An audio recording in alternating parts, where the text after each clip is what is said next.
Antropológicas.doc é um podcast produzido pelo Laboratório de Antropologia Visual da Universidade Federal de Pernambuco, que integra o Museológicas, projeto de extensão do Departamento de Antropologia e Museologia da mesma universidade.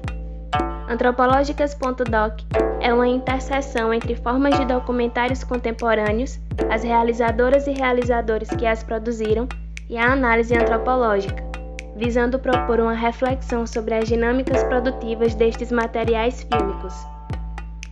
Os debates propostos neste podcast são um meio para uma discussão profunda sobre as sociedades contemporâneas, na qual o documentário é considerado um campo que possibilita confrontos e transformações. O podcast Antropológicas.doc pode ser escutado no Spotify, Deezer e no seu agregador de podcast preferido.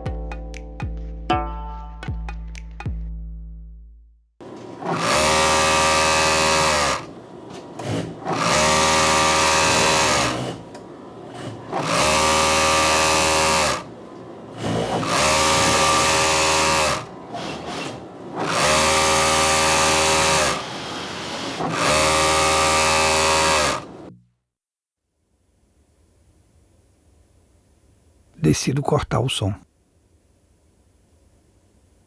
O barulho ensurdecedor das máquinas me causa ansiedade. Agora essa repetição desse movimento que me causa angústia. Coloco uma trilha sonora.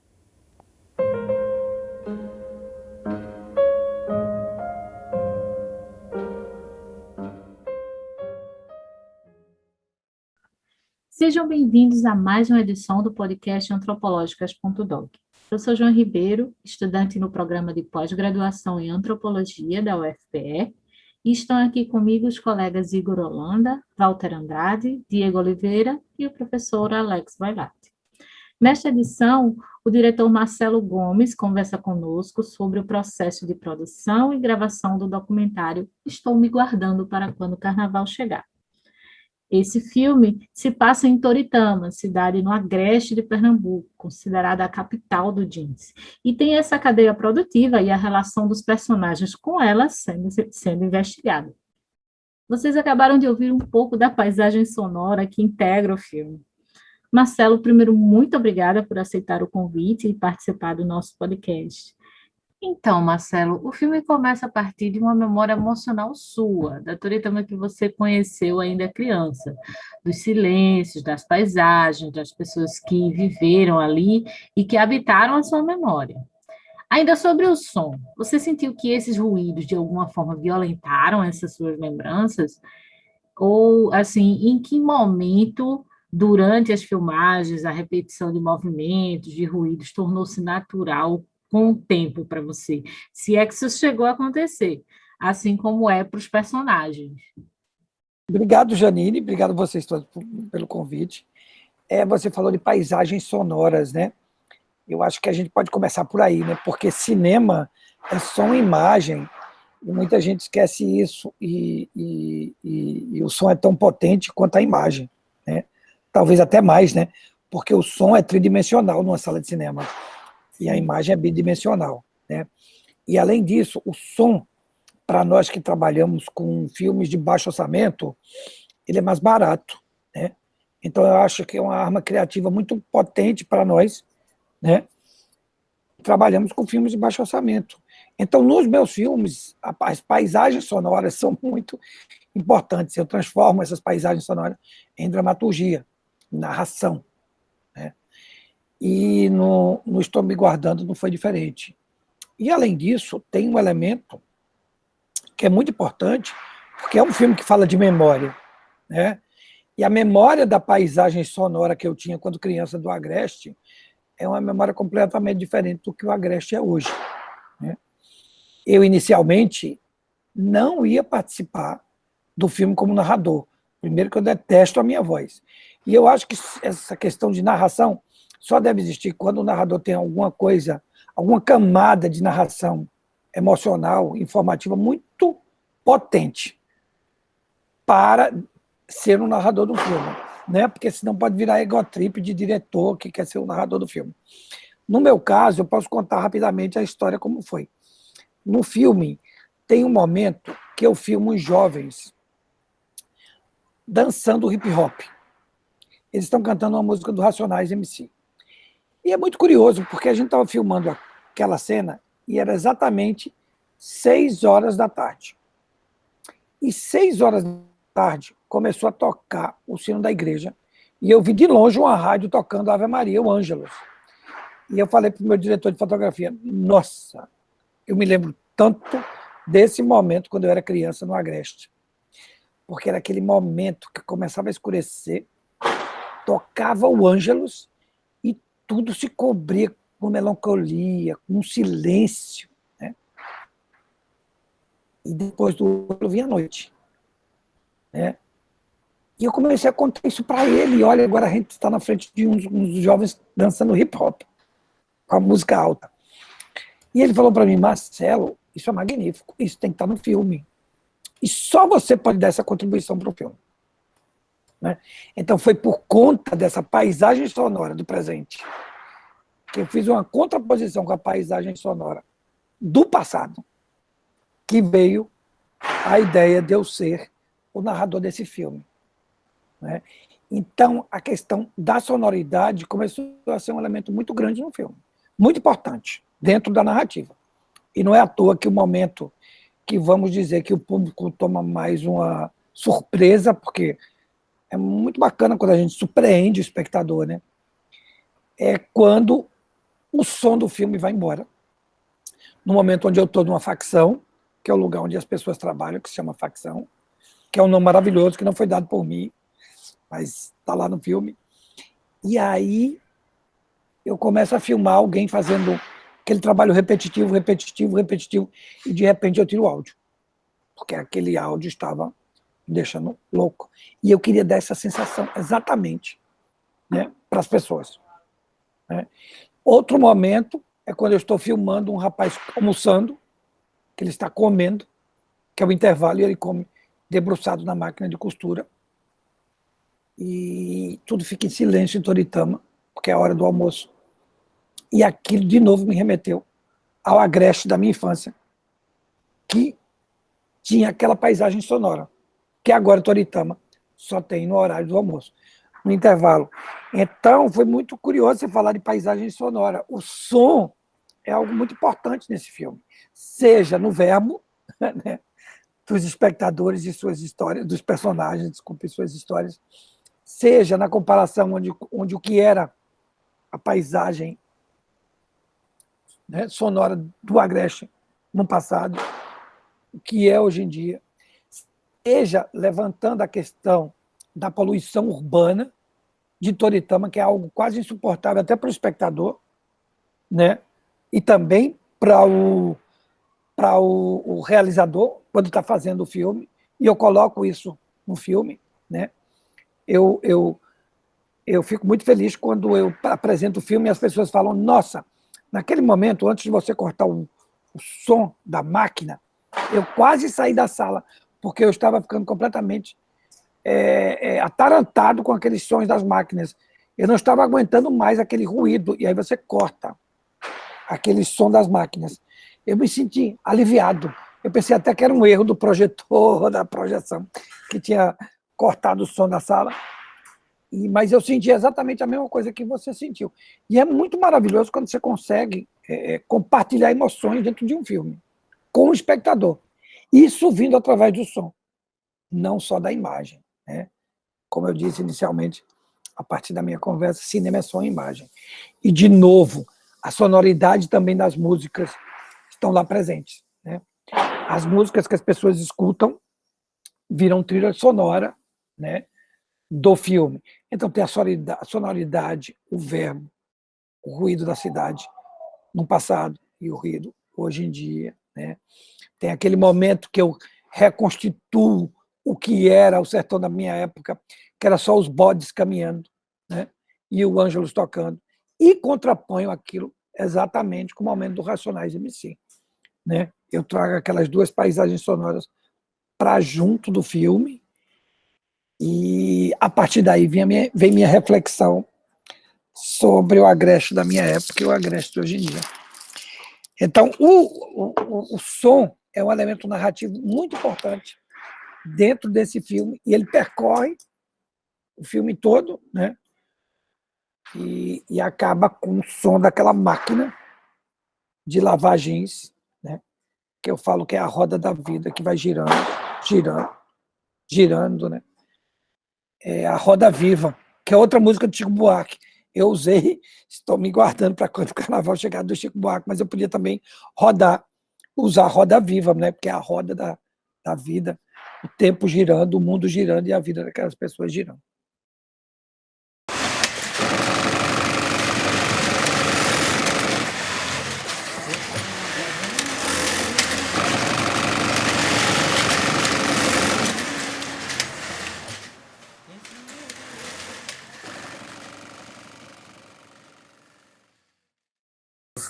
Só falando, continuando a tua reflexão sobre paisagem sonora, acho bom lembrar para quem me escuta que este podcast está sendo gravado na véspera de São João e daqui a sua paisagem sonora incorpora este som, né? Mas, bom, vou na minha pergunta, né? Eu acho interessante porque você gravou cenas que, falando de um outro assunto, que representa a ampla parte do mercado de trabalho contemporâneo, né? Onde a autonomia é o novo slogan que é utilizado para botar as pessoas em cadeias produtivas implacáveis, né? E eu queria te perguntar, nesta violenta falta de tempo, né, para fazer outras coisas, você como se desenvolveu este engajamento, né, das pessoas que são retratadas no filme, né? Às vezes você comenta, né, sobre o que vocês apresentavam para eles, né? Tem uma cena onde fala, eles achavam que éramos uma trupe da televisão, né? Mas nós aqui estamos bem interessados em entender um pouco mais de como se construiu este encontro com as pessoas, né? Algumas das quais se engajaram muito na produção, como, por exemplo, o Leo. E também entender quanto deste filme foi algo que veio da sua memória pessoal, né? E quanto foi resultado de algo que as pessoas de Torino, os habitantes destacaram, né? Como, por exemplo, a falta de tempo, esse assunto que é central. Olha, tem 3 ou 4 perguntas aí nas suas perguntas. Eu vou tentar começar pelo final. Eu vou contar a história do filme como começou. Eu estava passando pelo Agreste, né? Porque eu estava fazendo uma viagem a trabalho e passei por Toritama e fiquei impressionado com aqueles outdoors, aquelas imagens paradisíacas, né, de praias no meio daquela região completamente árida e aqueles modelos com aqueles jeans, né? E era outdoor, depois de outdoor, depois de outdoor, era uma coisa, parecia que eu estava tendo uma alucinação. E eu fiquei muito impressionado, né, com aquele polo de produção de jeans. E aí a pessoa que estava me levando falou, olha, você sabia que aí nessa cidade, Toritama, as pessoas no carnaval vendem o que tem e o que não tem para passar 3 ou 4 dias de folga no carnaval, que é o único tempo que elas têm de férias durante o ano inteiro. E eu gosto de fazer filmes sobre coisas que eu não entendo. Isso foi uma coisa que eu não consegui entender porque elas fazem isso. Se é um ato de desespero, se é um ato de confronto ao capitalismo, e essa ideia de acúmulo de bens é um ato revolucionário, ou se é por outra razão que nem eu entendo. Então, dito isso, eu preparei um projeto e mandei para o extinto edital do MINC de documentários. A gente nem mais tem edital de documentários, nem mais tem o Ministério da Cultura, porque tudo isso acabou nesse governo genocida que a gente tem no Brasil agora, né? Mas naquela época tinha isso. Estou falando de 4 anos atrás. E aí eu fui lá, fiz uma breve pesquisa, descobri esse fato, fiquei muito impressionado como as pessoas se dedicavam ao trabalho, mandei o projeto onde a base era essa, né? Então vamos lá para Toritama. A gente ganhou o edital, vai lá para Toritama, né?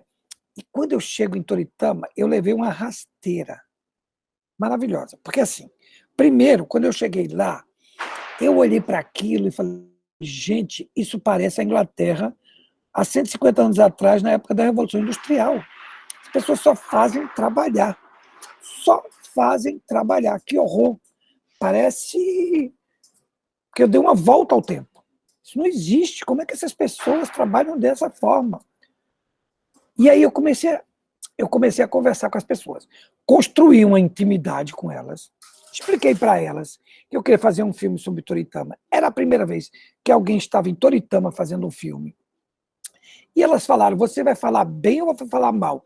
Eu disse, eu vou falar o que eu vou dar o microfone para você falar o que você quiser. E existiu uma confiança muito grande dessas pessoas na gente. A gente foi muito claro, a gente quer entender como é que funciona a vida de vocês, quer saber da vida de vocês, né, na capital do jeans.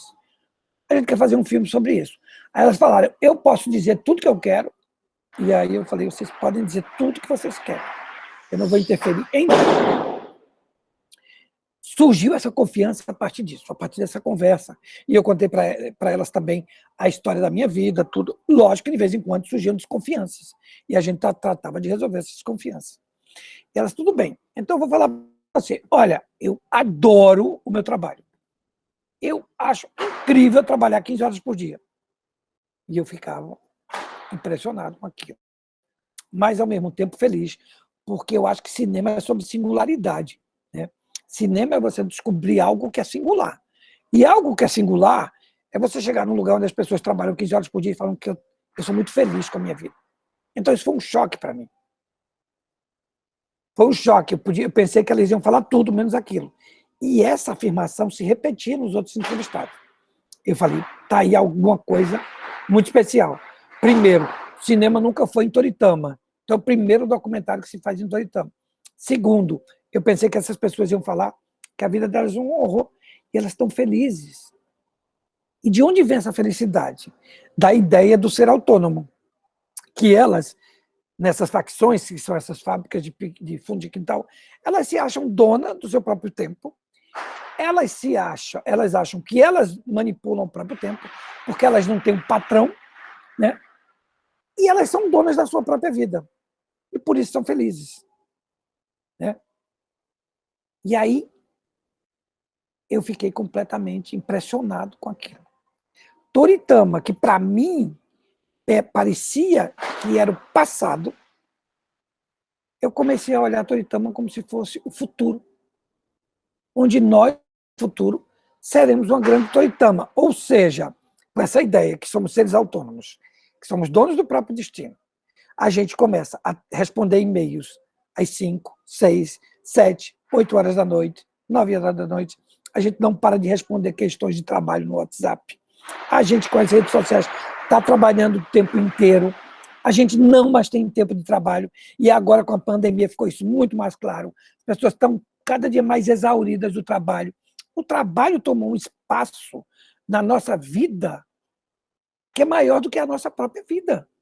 Ou seja, um filme que chegou lá para saber por que as pessoas iam para o carnaval, né, durante 3 ou 4 dias, começou a mostrar como é que foi as transformações ocorridas nessas cidades do Agreste, que se transformaram em polos industriais, começou a ser um filme existencialista sobre o tempo. E o que é que a gente faz com o nosso tempo? Vivemos para trabalhar ou trabalhamos para viver? Virou um filme sartriano. E não foi por minha decisão, foi pela decisão daquelas pessoas que eu entrevistei. Aquilo ali era algo singular e novo dentro de um filme que aborda a questão do trabalho. Eu podia fazer dezenas de filmes sobre a questão da poluição urbana em Toritama, que é imensa, sobre a questão da poluição ambiental, que é imensa. O rio de Toritama é azul, é blue jeans, por conta da poluição. Eu podia fazer um filme sobre a poluição urbana, sobre o inchaço da cidade, que Toritama não cresceu, ela inchou e ficou um caos urbano. Eu podia fazer um filme só sobre a questão de saúde dos seus moradores. Mas quando eles me contaram, e elas me contaram, os entrevistados, esse elemento, eu falei, existe algo de singular. O neoliberalismo chegou em Toritama lá atrás, né? Talvez desde a época dos anos 80, quando até foi fundado o neoliberalismo pela Margaret Thatcher e o Ronald Reagan, que eles diziam, a ganância é boa, greed is good. Vamos construir um trabalho, vamos trabalhar mais, vocês vão ganhar mais, e vocês vão ter mais bens de consumo, vocês vão consumir mais. Agora, se você passa 8 horas trabalhando para comprar uma calça jeans, essas 8 horas não voltam atrás. Então, esse consumo tem que ser um consumo muito bem pensado, porque você está abandonando a vida por conta de alguns elementos, objetos que você quer consumir. Então, gente, Toritama é o futuro. Vamos ser todos moradores de uma grande Toritama, onde o trabalho vai absorver a vida da gente completa. E não vai existir espaço mais para o lazer, não vai existir mais espaço para a gente conversar com as pessoas, não vai existir espaço para a gente não fazer nada. Tudo está atrelado ao trabalho. E o consumo, né, fomentando esse trabalho sem hora para terminar, sem hora para começar. É assim com as pessoas que trabalham em Uber, é assim com as pessoas que trabalham entregando comida, né? E vai ser o futuro de todos nós. Porque nos anos 70, 80, você tinha o patrão, o empregado, a fábrica, começava a trabalhar às 9, terminava às 5, tinha 13º, tinha férias. Talvez essas leis não eram boas, mas eram leis cumpridas. Hoje em dia não tem mais patrão, não tem mais empregado, não tem mais férias pagas, não tem 13º, e a maioria daquelas pessoas em Toritama não tem carteira assinada, ou não paga previdência, e, consequentemente, não vão ter aposentadorias. Não existem mais regras. Não existem mais regras, não se estabeleceu regras. E era muito curioso, porque eu estava filmando durante 1 ano e meio entre o período do governo Temer e o governo desse genocida que está aí, que eu não quero nem dizer o nome dele. E é exatamente nesse período que estavam fomentando a ideia do trabalhador autônomo. Seja autônomo, pague a sua previdência você mesmo, faça contrato de 3, 4 meses. E ninguém estava refletindo sobre as reais consequências do trabalho autônomo. E eu estava vendo essas consequências lá em Toritama, no dia a dia, durante esse 1 ano e meio que eu filmei. E é muito curioso, porque esse filme estreou no Festival de Berlim. E eu falei, lá em Berlim as pessoas não vão entender nada desse filme. E aí, é maravilhoso quando você faz um filme sobre a sua aldeia, o lugar que você passou a sua infância, e você entendendo no outro lado do mundo. Porque a questão é a mesma. O que é que a gente quer com o trabalho? O que é que a gente quer da relação da nossa vida com o trabalho? A gente vai deixar o trabalho dominar completamente? Né? No neoliberalismo não tem limites. Né? Ou a gente dá limites ao trabalho na nossa vida, ou vamos novamente se transformar numa grande Toritama. Então, as pessoas lá em Berlim sentiram o mesmo sentimento que eu senti quando escutei aquelas pessoas. Né? A cabeça da gente dá um nó. Né? E muita gente falou para mim no final do filme, nossa, minha cabeça está dando voltas, né? Tá um nó aqui na minha cabeça. Eu disse que bom, porque esse filme tem que ser o início de uma grande discussão, não o fim. Né? E eu espero, e fico muito feliz, que faz já 2 anos que esse filme não deixa de ser discutido em escolas, universidades, pessoas que trabalham com direito do trabalho, pessoas que trabalham com moda, pessoas que trabalham com antropologia, como vocês, e eu fico muito feliz. Olha, não tem dinheiro que paga um pé de fruta. Dinheiro é a perdição do mundo, todo mundo sabe disso. Se não fosse o dinheiro, não existia maldade no mundo. Então a maldade vem através do dinheiro. Por quê? Muitos têm coragem de trabalhar em busca para ganhar, mas muitos querem andar com covardia, com enrolada, querendo... Não... O capitalismo que todo mundo sabe, assim, não sei ninguém, né, que cada cá tem uma mente, cada cá tem um pensar, mas o capitalismo que sempre fala é o dinheiro. Então, é um negócio que é complicado no mundo. Quem nasceu para ter tem que se dane, quem nasceu para não ter se dane e não tem nada, porque é a palavra certa da terra. É uma honra tê-lo aqui, assim, eu vi esse filme no cinema, na época que não existia pandemia, né, então... Eu lembro que eu saí tudo que você disse, assim, eu saí impactado, eu passei horas assim pensando e conversando. Enfim, parabéns de verdade, é um filme extraordinário. Obrigado. E o que eu queria saber é, bom, há uma pessoa que você entrevista que se torna um personagem fascinante, que é o Léo, né? Inclusive você já chegou a se referir com ele em uma outra entrevista que eu pude ver no YouTube como um filósofo do anacronismo. E considerando que o filme busca se vivemos para trabalhar ou trabalhamos para viver, me parece que a autonomia, quando vinculada ao trabalho, tem uma outra forma, como se o trabalho ruim fosse ser subjugado a algum tipo de papel, como você bem anda falando aqui, e o trabalho bom fosse ser livre, entre aspas, né, como na suposta autonomia que as pessoas, enfim, que a gente vem percebendo na comunidade. E o documentário também deixa entrever uma ideia de falta de consciência dessas pessoas sobre a sua própria condição de trabalho, ainda que sigam orgulhosos de serem donos do seu próprio tempo.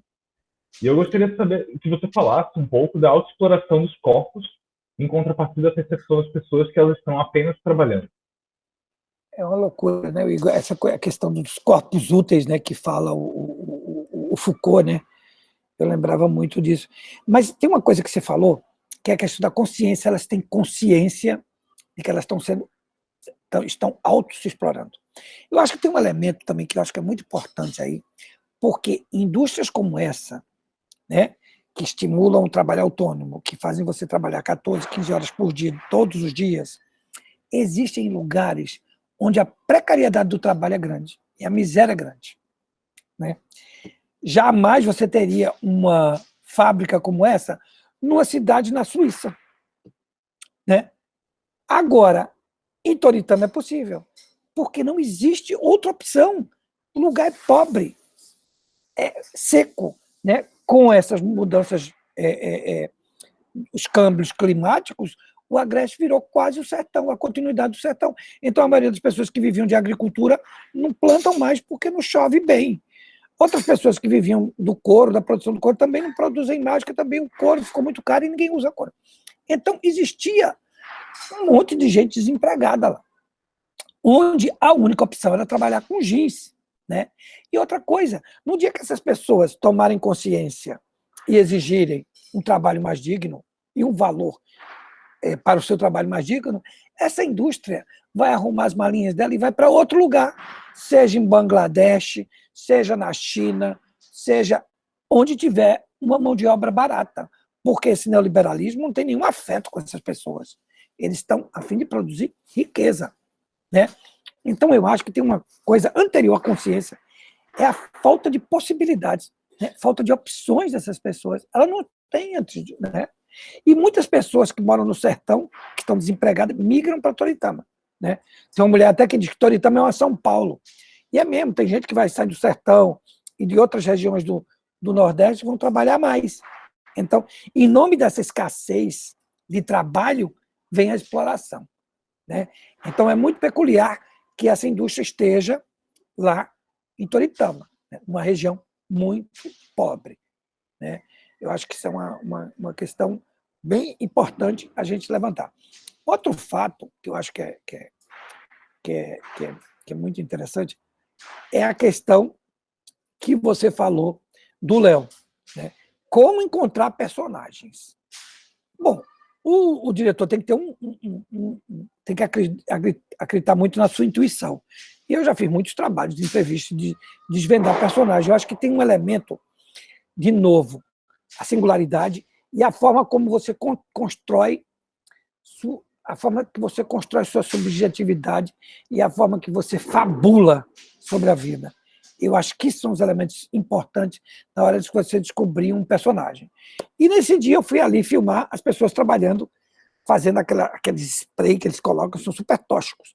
Eu cheguei lá e falei, posso filmar vocês fazendo isso? Eles falaram, pode. Aí eu filmei eles, né? E aí quando acabou o trabalho, o Léo disse, quer que eu faça outra coisa?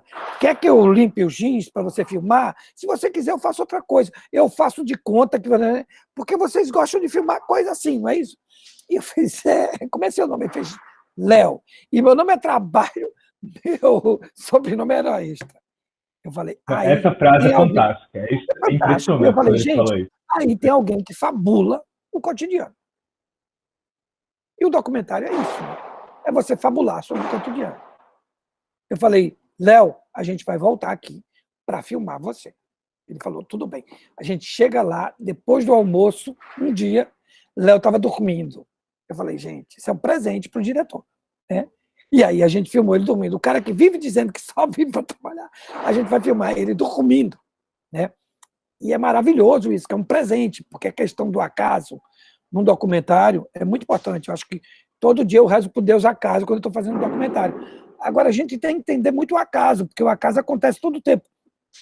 E você tem que entender os acasos que são bons e os acasos que não são bons, dependendo de que filme você quer fazer. Né? Então, esse acaso foi maravilhoso. E outros acasos aconteceram.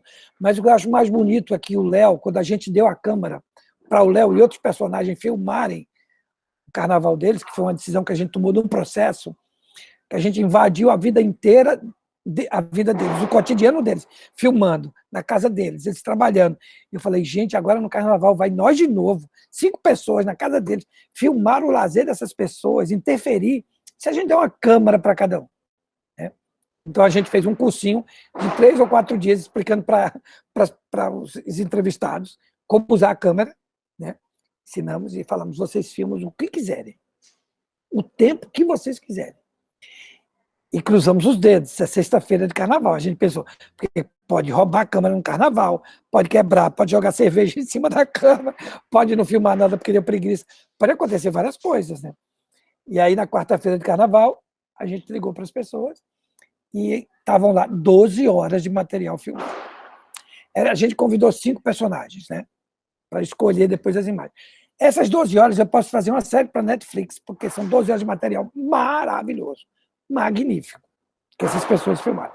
Mas a câmera do Léo tinha a síntese das outras câmeras, então o cinema também é um poder de síntese. A gente escolheu a câmera do Léo. E aí, Igor, o que é que eu vejo?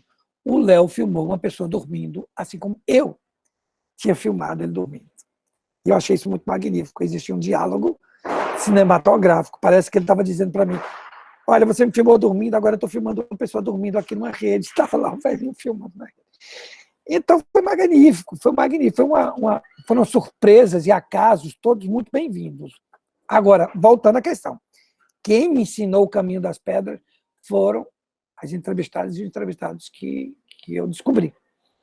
E que me contaram uma história extremamente singular, única, e não é à toa que esse filme corre o mundo. Semana que vem eu estou indo para a cidade do Porto apresentar ele num festival. Eu já viajei em vários lugares do mundo com esse filme, e onde ele vai, ele causa o mesmo impacto que causou lá em Toritama, na sessão que a gente fez. Né? Foi muito lindo, porque tem um cinema em Toritama, e a gente decidiu fazer a estreia mundial do filme lá. Seu Aurélio, que isso é outro filme, é um senhor que construiu um cinema com as próprias mãos durante 7 anos, porque é apaixonado por cinema. Eu falei, seu Aurélio, a gente vai exibir o filme aqui. E a gente levou o filme, levou os personagens. E nesse dia a gente fez, 5 sessões do filme, todas lotadas. E o filme ficou lá 1 mês em cartaz, no cinema do seu Aurélio. E nesse 1 mês a gente teve mais público do que o Batman, em Toritama. Em Toritama. E foi magnífico, porque, primeiro, que o Léo chegou na sessão como alguém anônimo. E quando acabou o filme, a plateia toda queria tirar fotos com o Léo, selfie com o Léo, e tinha uma equipe local de estudantes de jornalismo, e foram entrevistar o Léo, e o Léo não estava entendendo mais nada. Né? E aí eu falei, Léo, o que é que você achou? E ele falou, agora estou eternizado. Então, é um filósofo, né? É um verdadeiro filósofo. E aí, depois a gente participou de um debate e as pessoas falaram, Léo, o que você acha que é um filme, agora que você participou do processo? Ele fez um filme, eu já sei o que é. O filme é um quebra-cabeça que você vai juntando as peças. Esse menino juntou as peças. E eu joguei as peças para o ar e ele foi juntando. É um magnífico isso, né? É uma verve, né? É uma inteligência intuitiva maravilhosa. Se o Léo tivesse possibilidade de ir para uma escola decente, né, ele podia, talvez, ter ido para uma faculdade decente, e ele podia ser um filósofo. Realmente, porque ele tem o espírito de filósofo. Né? Mas nós no Brasil vemos isso, né? Milhares e milhões de talentos perdidos porque o país não consegue dar educação, comida decente para toda a população. Me diz uma coisa, é melhor trabalhar assim do que trabalhar numa fábrica.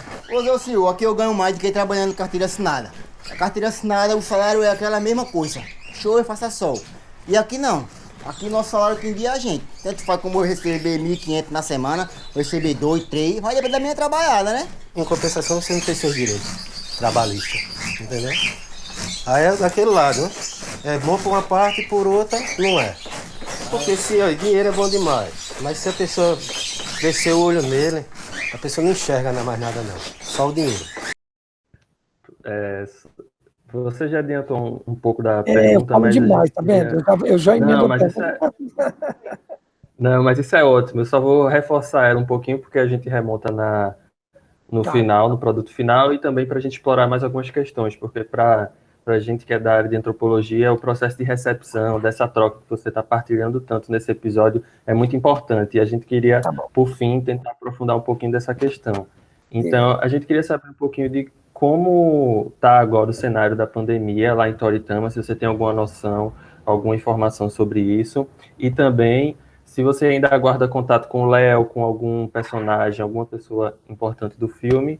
E, por fim, se você puder explorar um pouquinho mais dessa recepção do filme para as pessoas nessa sessão também que você participou, que você citou aí, né, dessa estreia do filme por lá, para outras pessoas além do Léo e de outros personagens, talvez pessoas da cidade que não tivessem envolvidas também na filmagem, mas que te deram algum retorno sobre ele. Seria importante para a gente saber um pouquinho sobre isso.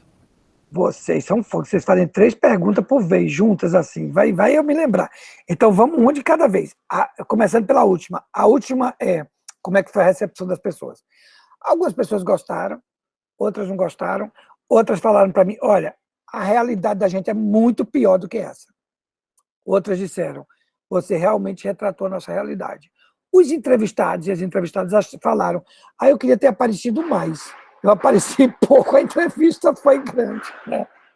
Mas isso acontece em todo documentário, né? Porque a gente faz uma entrevista muito maior do que aqui. Realmente, a gente vai usar, outras pessoas falaram, você não mostrou o lado bom, não entrevistou os grandes empresários que deram certo, as grandes fábricas. Mas fábricas e grandes empresários tem em qualquer lugar. Agora, facções só existem em Toritama. E cinema é sobre singularidade. Né? Agora, teve um fato que aconteceu muito bonito mesmo, que foi uma menina que eu estava num debate em Caruaru, também depois do filme, e ela é de Toritama. E ela se levantou e falou, olha, eu estou aqui na Universidade de Caruaru porque meu pai e minha mãe trabalharam como essas pessoas do filme a vida inteira e conseguiram dinheiro para estudar bem e entrar na universidade. E eu fiquei pensando, o que é que eu vou fazer quando eu vi seu filme?